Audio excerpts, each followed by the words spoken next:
প্রথমে সবাই একটু মনোযোগ দেই। আমরা আপনাদের সামনে নির্বাচিত 20টি বৈশিষ্ট্য সম্পর্কে আলোচনা করা হবে মুমিনের। 1 নম্বর বৈশিষ্ট্য, সন্দেহ ছাড়া মুমিন আল্লাহ এবং তার রসুলকে বিশ্বাস করে। 2 নম্বর বৈশিষ্ট্য, জান মাল নিয়ে আল্লাহর রাস্তায় জিহাদ করে। 3 নম্বর বৈশিষ্ট্য, মুমিনের সামনে জিকির করা হলে তার অন্তর প্রকম্পিত হয়। 4 নাম্বার, মুমিনের সামনে কোরআন তেলাওয়াত করলে তাদের ঈমান বৃদ্ধি পায়। 5 নম্বর, মুমিন আল্লাহর উপর ভরসা করে। 6 নম্বর, মুমিন নামাজ কায়েম করে। 7 নম্বর, মুমিন আল্লাহর দেওয়া সম্পদ থেকে আল্লাহর পথে খরচ করে। 8 নম্বর, মুমিন একে অপরের সহযোগী। 9 নম্বর, মুমিন সৎ কাজের আদেশ করে।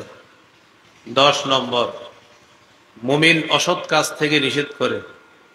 11 নম্বর, মুমিন আল্লাহ এবং তার রসুলের আনুগত্য করে।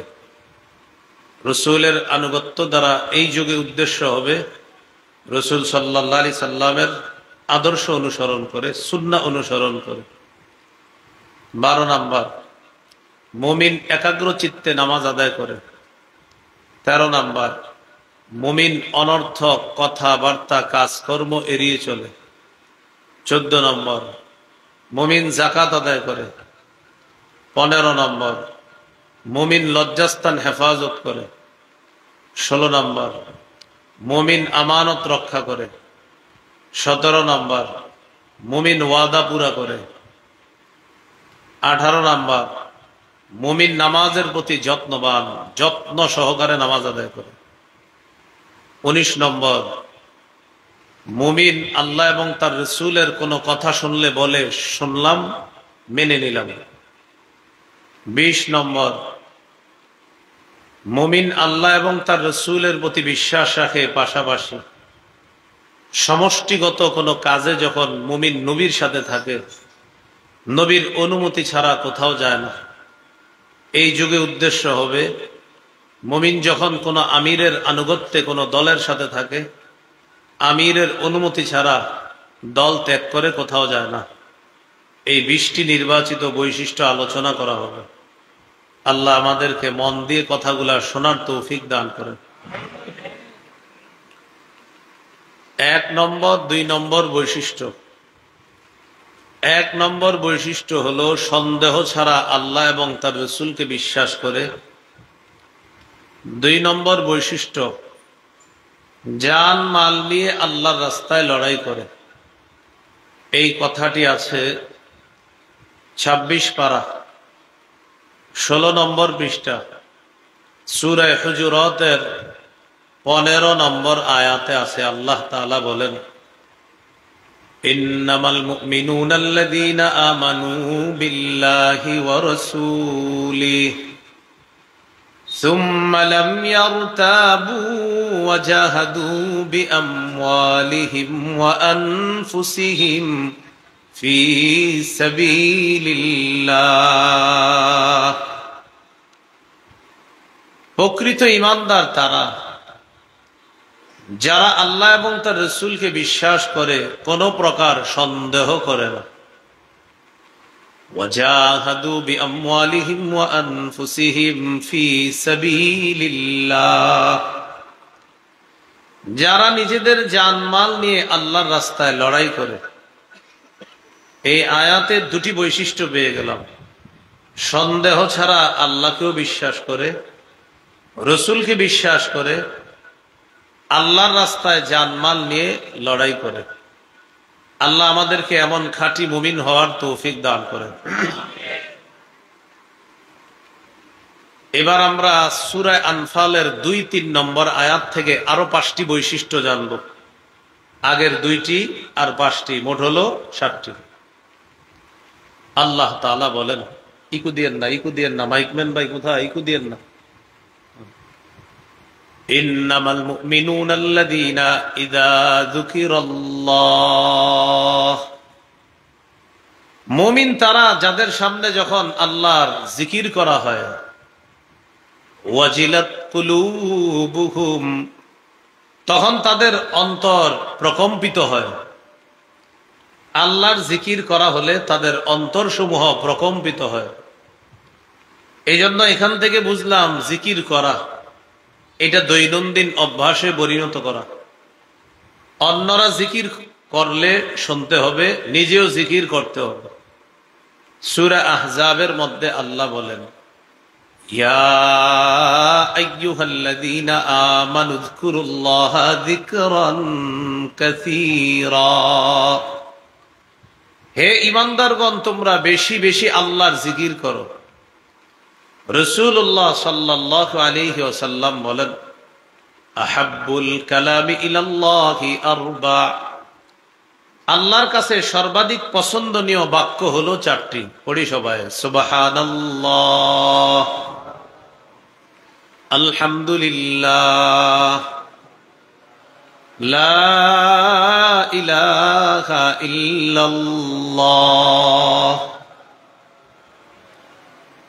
আল্লাহু আকবার। এই চারটি জিকির আল্লাহর কাছে সবচেয়ে পছন্দনীয়। এই চারটির মধ্যে শ্রেষ্ঠ জিকির আফযলুয যিকরি লা ইলাহা ইল্লাল্লাহ, সবচাইতে শ্রেষ্ঠ জিকির হলো লা ইলাহা ইল্লাল্লাহ, অর্থ আল্লাহ ছাড়া কোনো ইলাহ নাই। সহিহ বুখারীর বর্ণনা 44 নম্বর হাদিস, قال رسول الله صلى الله عليه وسلم يخرج من النار من قال لا إله إلا الله وفي قلبه وزن شعيرة من خير ويخرج من النار من قال لا إله إلا الله وفي قلبه وزن برة من خير ويخرج من النار من قال لا إله إلا الله وفي قلبه وزن ذرة من خير أي من إيمان।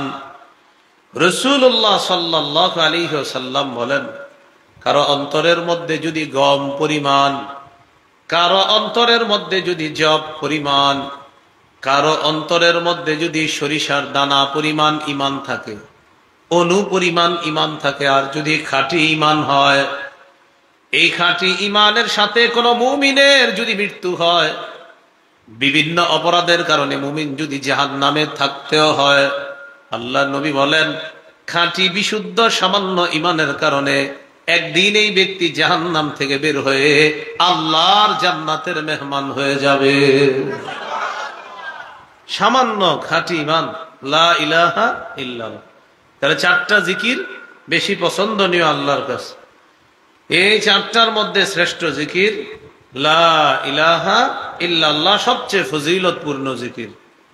তিরমিজির হাদিস 3592 নম্বর হাদিস, قال رسول الله صلى الله عليه وسلم ما قال عبد قط لا إله إلا الله مخلصا إلا فتحت له أبواب السماء حتى تفزي إلى العرش। কোন ব্যক্তি যদি ইখলাসের সাথে একবার পড়ে লা ইলাহা ইল্লাল্লাহ, চলেন না আমরা একবার পড়ি এখন, লা ইলাহা ইল্লাল্লাহ, আবার ইখলাসের সাথে লা ইলাহা ইল্লাল্লাহ। নবীজি সাল্লাল্লাহু আলাইহি সাল্লাম বলেন, একবার যদি কোনো বান্দা ইখলাসের সাথে পড়ে লা ইলাহা ইল্লাল্লাহ, আসমানের সবগুলা দরজা খুলে দেওয়া হয়, তার লা ইলাহা ইল্লাল্লাহ যেন আল্লাহর আরশ পর্যন্ত পৌঁছে যায়। আল্লাহ আমাদের সকলকে প্রতিনিয়ত আল্লাহর জিকিরে যেন আমাদের জিহ্বাটা তরুতাজা রাখতে পারি, আল্লাহ তৌফিক দান করেন। এই হলো মুমিনের একটা বৈশিষ্ট্য, তার সামনে জিকির করলে অন্তর প্রকম্পিত হয়, আল্লাহর ভয়ে অন্তর কাঁপতে থাকে। আয়াতের মধ্যে দ্বিতীয় বৈশিষ্ট্য আল্লাহ আলোচনা করতেছেন, ওয়াইদা তুলিয়াত আলাইহিম আয়াতুহু যাদাতহুম ঈমানা। মুমিন তারা যাদের সামনে কোরআন তেলাওয়াত করা হলে এই তেলাওয়াত তাদের ঈমান আরো বাড়ায় দেয়। তেলাওয়াত তাদের ঈমান বাড়ায় দেয়। কোরআন তেলাওয়াত যখন করা হবে মন দিয়ে শোনা, নিজেরা পড়া, অন্য তেলাওয়াত করলে মন দিয়ে শোনার চেষ্টা করা। মাহফিলে কোরআন তেলাওয়াত হলে মন দিয়ে মানুষ তেলাওয়াত শোনে না। কেউ খানার কাজে থাকে, কেউ চা খায়, একজন আরেকজনকে বলে তাড়াতাড়ি চা খা, আসল ওয়াজ একটু পরে শুরু হবে, মানে তেলাওয়াতটা আসল না, একটু পরে ওয়াজটা আসল। মাগরিবের পরে একটা ছেলের তেলাওয়াত দেয় না, এরা শোনে না কেন? বা একটু পরে আসল ওয়াজ শুরু হইব, তো এখন কি? আরে সময় কাটাইতেছে। তেলাওয়াত নাকি সময় কাটানো? চিন্তা করছেন? তো দেখবেন তেলাওয়াতের সময় যে যার মতো দেদারছে, খাইতেছে, চা খাইতেছে, খানা খাইতেছে, এই তাড়াতাড়ি কর তাড়াতাড়ি কর, হুজুরে ওয়াজ শুরু করবো। আরে ভাই এখন কি হইতেছে? এখন তো তেলাওয়াত। যেই তেলাওয়াত আমার আপনার ঈমান বাড়ানোর কথা, তখন আমরা খাইতেছি, খানা বাড়াইতেছি। তো আল্লাহ বলেন মুমিনের বৈশিষ্ট্য, ওয়াইদা তুলিয়াত আলাইহিম আয়াতুহু যাদাতহুম ঈমানা। মুমিনের আরেকটা বৈশিষ্ট্য, তাদের সামনে কোরআন তেলাওয়াত করা হলে তাদের ঈমান বৃদ্ধি পায়। এই তেলাওয়াত তাদের ঈমানকে আগের চেয়ে আরো বাড়ায় দেয়। এই জন্য রাসূলুল্লাহ সাল্লাল্লাহু আলাইহি সাল্লাম বলেছেন, তিরমিজির হাদিস 2910 নম্বর হাদিস, قال رسول الله صلى الله عليه وسلم من قرأ حرفا من كتاب الله فله به حسنة والحسنة بعشر أمثالها। কোন ব্যক্তি যদি কোরআনের একটা অক্ষর পড়ে, সাথে সাথে তার আমলনামায় আল্লাহ তাআলা 10টি নেকি দিয়ে দেন। একটি অক্ষর। যেমন আলহামদু পড়েন না, আলহামদু আলহামদু আলহামদু। আমাকে আল্লাহ 250 নেকি দিছে, আর আপনাদেরকে 200 নেকি দিছে। আমি পড়ছি 5 বার, এই জন্য 5 50 250। আপনারা পড়ছেন 4 বার, 4 50 200। আলহামদুতে অক্ষর আছে 5টা, এই যে আমি আবার বলছি আরো 50, আমার 300 হয়ে গেছে। তো 5 10 50, আমি 6 বার বলাতে 300, আপনারা 4 বার বলাতে 200। এই জন্য কোরআনের একটা অক্ষর বললে 10টা নেকি। মসজিদে গেছেন, বসে আছেন, সুন্নত পড়ে নামাজের অপেক্ষা করছেন, সময়গুলা কাজে লাগান। পাবেন না, বড়ই পাতার গরম পানিটা যখন মাথার উপর দিয়ে যাবে শেষ। আপনি মসজিদে বসে আছেন, সুন্নত পড়ার পর ঘড়িতে তাকিয়ে দেখেন এখনো 10 মিনিট জামাতের বাকি। সামনে থেকে কোরআনটা নেন, খুলেন, যেই সূরাগুলো আপনি ভালোভাবে পারেন ওইগুলো আপনি পড়েন। হুজুর পইরা শেষ, আবার পড়বো, আবার পড়েন, আবার শেষ, আবার পড়েন, পড়তে থাকেন। আপনি একটা অক্ষর 10টা নেই। আরেকজনকে আপনি শিখাইতেছেন নাকি? এই জন্য মসজিদ ভিত্তিক সকালের বক্তব্যটা গুরুত্ব দিতে হবে, আগের চেয়ে আরো বেশি গুরুত্ব দিতে হবে। এলাকার আয়োজক যারা, এলাকাবাসী, যুব সমাজ, আপনাদেরকে হাতে পায়ে ধরে বলবো, বগাদি কান্দাপাড়া, লালুরকান্দি যুব সমাজ, আপনারা মসজিদ ভিত্তিক সকালের যে বক্তব্যটা, এটা খুব বেশি গুরুত্ব দেন। আমাদের দেশ থেকে এই ঐতিহ্য আস্তে আস্তে হারিয়ে যাচ্ছে। মাইকে সকালবেলা হুজুর বলতে হয়, বক্তব্যের ছাত্রছাত্রীরা তোমরা বক্তব্যে চলে আসো। এটা এখন হুজুর বইলেও নিতে পারতেছে না বাচ্চাগুলাকে। আগে 250-300 ছাত্রছাত্রী সকালবেলা বক্তব্যে হয়ে যেত, 10 জন 5 জন এখন বক্তব্যের ছাত্রছাত্রী। এটা উম্মত ধ্বংস করার নীল নকশা। মসজিদ ভিত্তিক বক্তব্যগুলা যদি গুরুত্ব না দেওয়া হয়, মানুষ নাস্তিক হতে সময় লাগবে না। এটার গুরুত্ব যত বাড়বে, মুসলমানের সন্তানগুলা নাস্তিকতা থেকে তত ফিরে আসবে। কারণ সকালের ওই শিক্ষাটা সারা জীবন থাকে। এই এলাকার মাস্টার্স পাস যারা, ওদেরকে জিজ্ঞাসা করেন ভাই বক্তব্য পড়ছেন কার কাছে, বলে আমার অমুক হুজুরের কাছে, অনেক শ্রদ্ধার সাথে বলে মাস্টার্স পাস, কিন্তু বলে ওই হুজুরের কাছে পড়ছি, বক্তব্যে পড়ছে যে হুজুরের কাছে। শাইখুল হাদিসে এলাকার জিজ্ঞাসা করেন কায়দা পড়ছেন কার কাছে, শ্রদ্ধার সাথে বলে আমগো মসজিদের ইমাম সাহেবের কাছে, খুব শ্রদ্ধার সাথে বলে। কিন্তু এই ঐতিহ্য হারিয়ে যাচ্ছে। সকালের মক্তবটা গুরুত্ব দেন। মাশাআল্লাহ, মক্তব সামনে থাকলে হবে না, ছাত্র থাকতে হবে, বাড়াইতে হবে, বলে ইনশাআল্লাহ। তিরমিজির হাদিস 2909 নম্বর হাদিস। قال رسول الله صلى الله عليه وسلم خيركم من تعلم القرآن وعلمه। রাসূলুল্লাহ সাল্লাল্লাহু আলাইহি ওয়াসাল্লাম বলেন, তোমাদের মধ্যে সর্বোত্তম ওই ব্যক্তি যে কোরআন পড়ে অন্যকে পড়ায়, আমি নবী তাকে সর্বোত্তম মানুষ বলে ঘোষণা করলাম। আল্লাহ আমাদেরকে কোরআনের সাথে খুব বেশি লেগে থাকার তৌফিক দান করেন। 7 দিনে 1 খতম পড়েন, 3 দিনে 1 খতম পড়েন, 10 দিনে 1 খতম, 30 দিনে 1 খতম, না পারেন 40 দিনে 1 খতম পড়েন। রাসূলুল্লাহ সাল্লাল্লাহু আলাইহি সাল্লাম বলেন, ইকরাইল কুরআনা ফি 40, 40 দিনে অন্তত 1 খতম কোরআন পড়ো। সকালবেলা এলাকায় হেঁটে দেখেন ঘরগুলাতে এখন কোরআনের আওয়াজ হয় না। এই কোরবানির ছুটিতে বন্ধে আমি আমাদের এলাকায় প্রত্যেকদিন ফজরের পরে আমি হাঁটছি, হাঁটার পরে আমি বুঝতে পারলাম পুরো এলাকাবাসী ঘুমাইতেছে ফজরের পরে, পুরো এলাকা ঘুমাচ্ছে ফজরের পরে, পুরো এলাকা ঘুমাইতেছে ফজরের পরে, বুঝাই যাচ্ছে এলাকাবাসী ঘুমাইতেছে। 8টা 9টায় তাদের সকাল শুরু হবে, হয়তো কেউ ফজর পড়ছে, ফজর পড়ার সাথে সাথে আবার ঘুমায় গেছে, কোরআন পড়ে নাই। কিন্তু আপনি 20-30 বছর আগের বাংলাদেশে যান, সকালবেলা চিপা দিয়ে হাঁটবেন, এক ঘর থেকে কোরআনের আওয়াজ পাবেন। আর একটু সামনে যান, আরেক ঘরের এক মুরব্বী বৈশা কোরআন পড়তেছে। আর একটু সামনে যান, কাছারি কয় আমাদের দেশে, হয়তো আপনাদের দিকেও কাছারি বলে, ওই ঘরগুলাতে ওস্তাদরা বৈশা বৈশা বাচ্চাদেরকে পড়াইতেছে, কোরআনের আওয়াজ আসতেছে। তো এখন ফজরের পরের অবস্থা, আপনি কালকে সকালে হাঁটেন, দেখবেন পুরো এলাকা নীরব। মুমিনের 2 নাম্বার বৈশিষ্ট্য, কোরআন তেলাওয়াতে তার ঈমান বাড়ে। প্রিয় ভাইয়েরা, কোরআন ধরেন, সকালবেলা ফজর দিয়ে শুরু করেন, ফজরের পর 1টা পৃষ্ঠা হলেও কোরআন তেলাওয়াত করেন, হাতে পায়ে ধরে বলি 1টা পৃষ্ঠা কোরআন তেলাওয়াত করেন, কোরআনের সাথে মোহাব্বত তৈরি করেন, কোরআনের সাথে ভালোবাসা তৈরি করেন। এ হলো 2 নাম্বার বৈশিষ্ট্য। 3 নাম্বার বৈশিষ্ট্য, ওয়া আলা রাব্বিহিম ইয়াতাওয়াক্কালুন। মুমিন আল্লাহর উপর ভরসা করে। ভরসা কাকে বলে? ঘরে বসে থেকে কোনো চাকরি বাকরি না করে মাস শেষে চিন্তা করবেন পকেটে টাকা আসবে, এটার নাম ভরসা না। ইমাম সাহেবের কাছে বললেন, হুজুর আমার যেন 10,000 টাকা হয়, দোয়া করেন। তো হুজুর খালি দোয়া করে, 10 দিন পরে এসে কই কই টাকা তো আমার আসে না পকেটে। হুজুর কয়, আপনি দোয়া চায়া কি করছেন? কিছু করছেন নি? না, আমি তো দোয়া চায়া ঘরে বসে রয়েছি, আপনি দোয়া করবেন যেন টাকা হিসাব করে, আর আমি তো ভরসা করছি। নবীজি বলেন, ভরসা এটাকে বলা হয় না।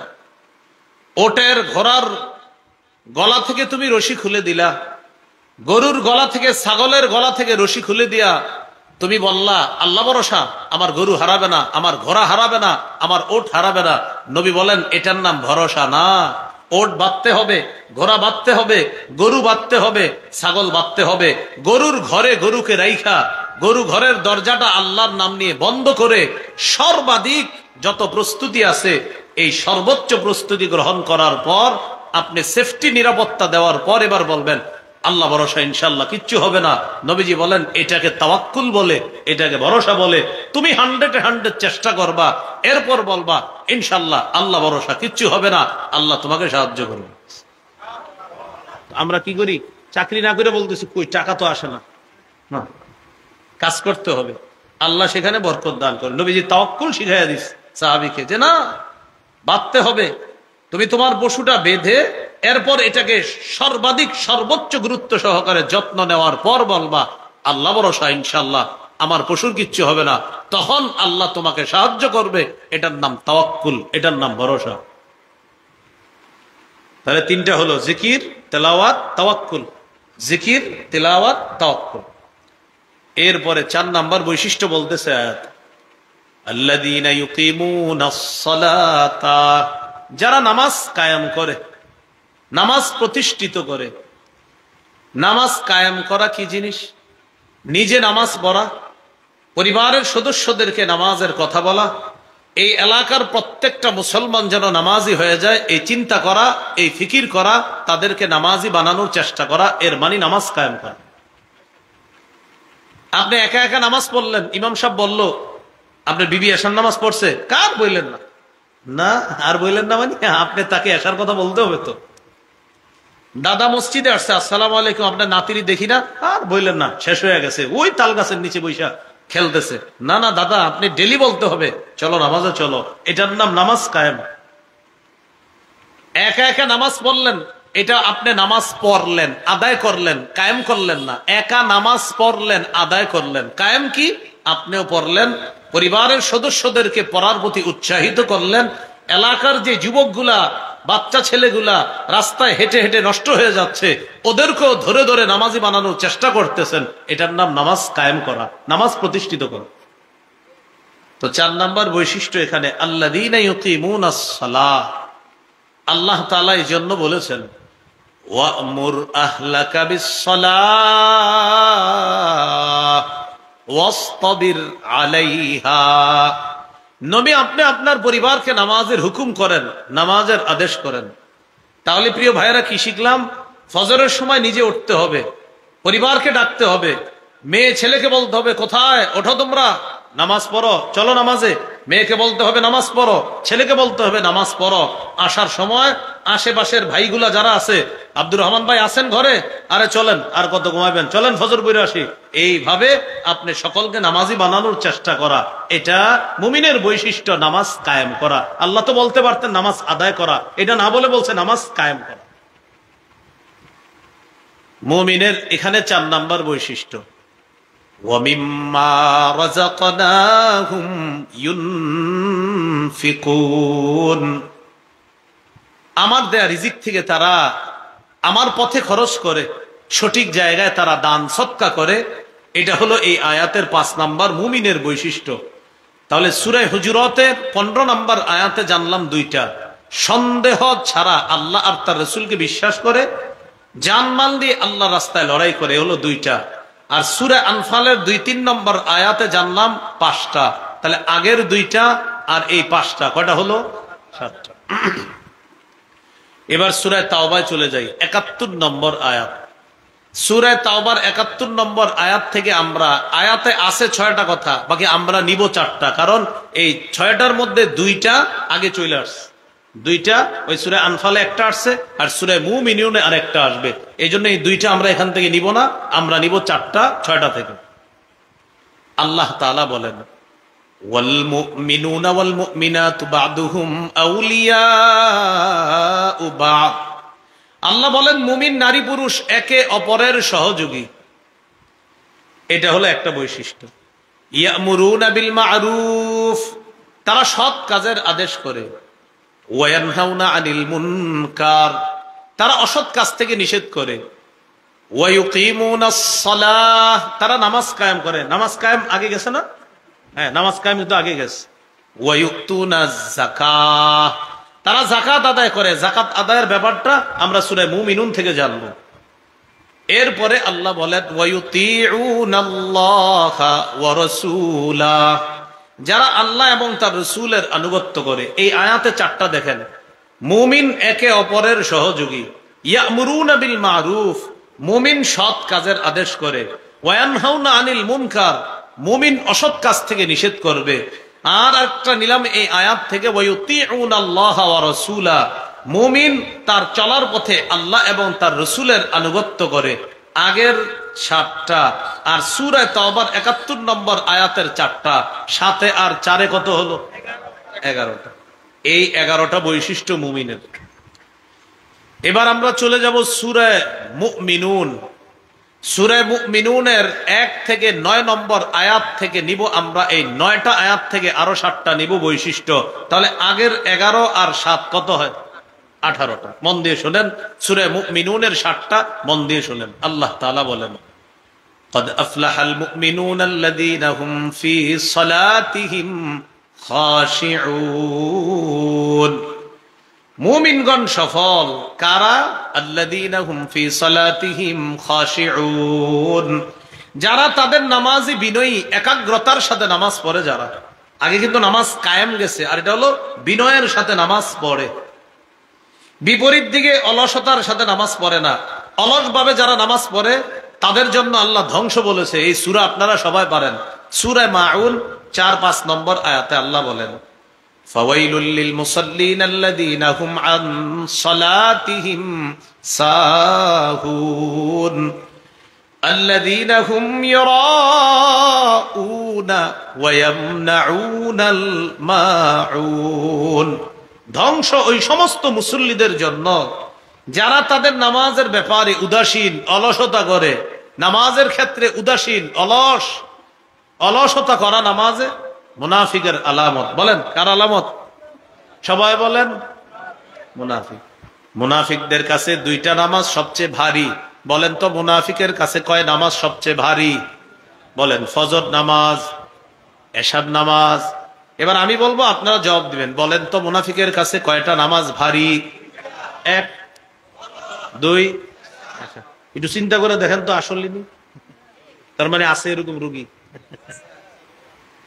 রাসূলুল্লাহ সাল্লাল্লাহু আলাইহি সাল্লাম বলেন লাইসা সালাতুন আথকালা আলাল মুনাফিকিনা মিনাল ইশাই ওয়াল ফাজরি এশার নামাজ আর ফজরের নামাজের চাইতে ভারী কোনো বস্তু আর মুনাফিকের কাছে কিছু নাই ফজরের নামাজটা তাদের কাছে খুব ভারী এশার নামাজটা খুব ভারী উঠতে চায় না আম্মায় বলে যা এই যা যা না না এই না না কইরেন না আয়েশা কইরেন কিন্তু যদি মনে হয় ভারী না জামু না কেমন জানি লাগতেছে তাহলে কিন্তু মুনাফিকের স্বভাব চলে আসতেছে আর এশার সময় ইবলিসে ধোঁকাটা দেয় কিভাবে বৈশা বৈশা মোবাইল চালায় ইবলিসে কয় এশার নামাজ তো অনেক রাতেও পড়া যায় তুমি কি লেগে এখন পড়বা তো 8:30 জামাত ইবলিস আপনারে বুঝাবে আরেক মসজিদে 15টা জামাত 15টারটা বইরো তো আপনি 15টার অপেক্ষায় বসে রয়েছেন 15টার সময় ইবলিস বুঝায় 15টাই কি জরুরি এশার নামাজ তো অনেক রাতেও পড়া যায় তোমরা 4 বন্ধু জামাত করে নিলেই তো হয় বুঝাইতেছে বুঝাইতে বুঝাইতে বুঝাইতে বুঝাইতে 11টা 12টা বাজায় দিছে এবার ইবলিস বুঝায় 12টার পরেও প্রয়োজনে এশার নামাজ পড়া যায় সমস্যা নেই আরো চালো এই করতে করতে 3টার দিকে হাই তুলছে মুখের মধ্যে তুইলা গুড নাইট বইলা সবার কাছে বিদায় নিছে dear friends see you tomorrow good night বন্ধুরা কালকে দেখা হবে আবার হ্যাঁ গুড নাইট কয়ে ঘুমায়া গেছে হযরতে ফজর পড়ে নাই এদিক দিয়ে এশাও পড়ে নাই ওই এশা ইবলিস বুঝাইছে দেরি করে বললেও হবে আর এদিক দিয়ে ফজরও শেষ এবার সকাল 10টায় উঠছেন ইন্না লিল্লাহ এশাও গেল ফজরও গেল কোন দুই নামাজ জানি মুনাফিকের কাছে ভারী আল্লাহ আমাদের সকলকে এশা ফজর সহ 5 ওয়াক্ত নামাজে গুরুত্ব সহকারে পড়ার তৌফিক দান করুন রাসূলুল্লাহ সাল্লাল্লাহু আলাইহি সাল্লাম বলেন বাশশিরিল মাশাঈনা ফিজ যুলামি ইলাল মাসাজিদ বিন-নূরিত তাব ইয়াউমাল কিয়ামাহ যারা অন্ধকারে হেঁটে মসজিদে যায় যারা অন্ধকারে হেঁটে মসজিদে যায় এশার নামাজে অন্ধকার হয় ফজরে অন্ধকার হয় এই তো আর তো অন্ধকার হয় না যারা অন্ধকারে হেঁটে মসজিদে যায় তাদেরকে কিয়ামতের ময়দানে পরিপূর্ণ নূরের সুসংবাদ দিয়ে দাও তা আল্লাহ তাআলা বললেন সফল মুমিন তারা আল্লাযীনা হুম ফি সালাতিহিম খাশিউন যারা নামাজে বিনয়ী একাগ্রতার সাথে যারা নামাজ পড়ে বিপরীতে যারা নামাজে উদাসীনতা করে অলসতা করে তাদের জন্য আল্লাহ বলছে দুর্ভোগ ধ্বংস তাদের জন্য আরেকটা নামাজ আছে ওই নামাজে আমরা অলসতা করি এটা হলো আসরের নামাজ বলেন কোন নামাজ আসরের নামাজেও অলসতা করে কিভাবে খালি দেখে সূর্যটার দিকে খালি দেখে কোথায় সূর্যের দিকে দেখে দেখতে দেখতে দেখতে ও আচ্ছা সমস্যা সূর্যের দিকে তাকায় বারবার মানে এই করতে করতে সূর্যটা হলুদ বানায় মায়েরা রান্না বসায় ভাতটা সিদ্ধ হয় আর সূর্যের দিকে তাকায় আসর পড়বে আরেকটু আলুটা সিদ্ধ হোক ভাতটা সিদ্ধ হোক এই করতে করতে সূর্য হলুদ বানায় ইচ্ছাকৃতভাবে যারা সূর্য হলুদ বানায়া আসরের নামাজ পড়ে নবী বলেন তিলকা সালাতুল মুনাফিকিন তিলকা সালাতুল মুনাফিকিন তিলকা সালাতুল মুনাফিকিন এটা মুনাফিকের নামাজ এটা মুনাফিকের নামাজ, এটা মুনাফিকের নামাজ।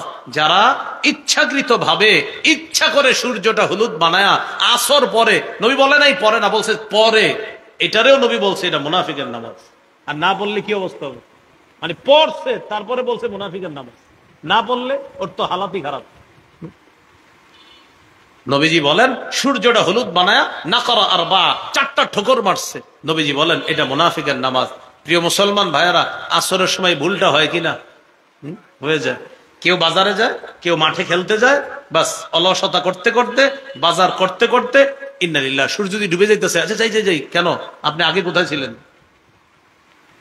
অলসতা করবো না। তা আল্লাহ তাআলা অলস মুসল্লিদের জন্য বলছে দুর্ভোগ তাদের জন্য যারা নামাজ থেকে নামাজের ব্যাপারে উদাসীন। আল্লাহ আমাদের সকলকে উদাসীনতা কাটিয়ে একাগ্র চিত্তে যেই মুমিন নামাজ পড়ে এমন মুমিন হওয়ার তৌফিক দান করেন। 2 নম্বর বৈশিষ্ট্য মুমিনের, এখানে আপনার সফল মুমিনের, ওয়াল্লাযীনা হুম আনিল লাগবি মুরিদুন, যারা অনর্থক কথা, কাজ, কর্ম এড়িয়ে চলে, অনর্থক কাজ এড়িয়ে চলে, অনর্থক কথা এড়িয়ে চলে। আজকে থেকে একটা সবক আমরা সকলে শিখি। বলেন, বললে ভালো বলবো, করলে ভালো করব। বললে ভালো বলবো, না বলতে পারলে বলেন চুপ থাকবো। চুপ থাকতে না পারলে ঘুমায় থাকবো। কি করবো? ঘুমায় থাকবো, এটা হাদিসে নাই, এটা আসছে বললে ভালো কথা বলবা, না পারলে চুপ থাকবা। আর ইবলিস যদি আইসা এরপরে খোসায় একটু বল, একটু গীবত কর, আপনি কবেন ইবলিস তুমি আমার জ্বালাইতেছো, দাঁড়ো ঘুমায় যাবে, ঘুমায় যাবেন, শেষ। সহিহ বুখারীর বর্ণনা 6475 নম্বর হাদিস, রাসূলুল্লাহ সাল্লাল্লাহু আলাইহি সাল্লাম বলেন, মান কানা ইউমিনু বিল্লাহি ওয়াল ইয়াউমিল আখির ফালইয়াকুল খায়রা আও লিয়াসমুত। রাসূলুল্লাহ সাল্লাল্লাহু আলাইহি সাল্লাম বলেন, যে ব্যক্তি আল্লাহকে বিশ্বাস করে, আখিরাত বিশ্বাস করে, সে যেন ভালো কথা বলে অথবা চুপ থাকে। হয়তো ভালো কথা বলবে, না হয় চুপ থাকবে। তাহলে অনর্থক কথা এড়িয়ে চলা এটা মুমিনের বৈশিষ্ট্য, অনর্থক কর্ম এড়িয়ে চলা এটা মুমিনের বৈশিষ্ট্য। রাসূলুল্লাহ সাল্লাল্লাহু আলাইহি সাল্লাম বলেন, মিন হুসনি ইসলামিল মারই তারকুহু মা লা ইয়ানি, ইসলামের অসাধারণ সৌন্দর্যতা হলো মুমিন অপ্রয়োজনীয় কথা কাজ এড়িয়ে চলে, এটা ইসলামের সৌন্দর্যতা। আচ্ছা আচ্ছা, সে কি মুসলমান? কয় হ্যাঁ। কিভাবে? তার মুসলমানিত্বের একটা সৌন্দর্যতা হলো সে অনর্থক কথা এড়িয়ে চলে, সে অনর্থক কাজ এড়িয়ে চলে, এটাই তো তার ইসলামের সৌন্দর্যতা। তাহলে আমরা অনর্থক কথা কাজ এড়িয়ে চলবো, ঠিক আছে না ইনশাল্লাহ?